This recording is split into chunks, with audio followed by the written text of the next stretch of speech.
Hey there, crypto enthusiasts. Welcome back to another straightforward tutorial. Today, we're tackling how to withdraw a Matic from Robinhood to Gemini in 2025. If you're looking to move your Matic tokens for better investment opportunities or just to diversify, this step-by-step guide will make it easy and stress-free.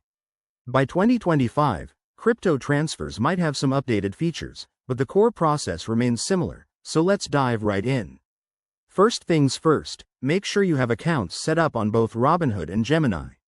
You'll need to verify your identity and enable two-factor authentication for security. It's a must in the evolving crypto world. Once that's done, open your Robinhood app or website and head to your portfolio.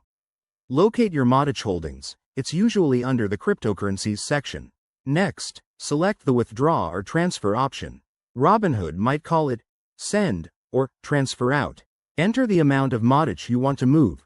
Remember to check for any withdrawal fees, which could be around 1 to 2% depending on the platform. Now, for the key part, you'll need your Gemini wallet address. Hop over to your Gemini account, go to the wallet section, and copy the Matic specific address. Paste that into the Robinhood withdrawal form. Double-check everything to avoid errors. Crypto transactions are irreversible. Hit confirm, and you'll likely get a confirmation email or notification.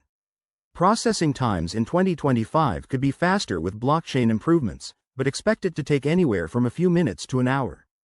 Once the transfer is complete, log back into Gemini and check your wallet.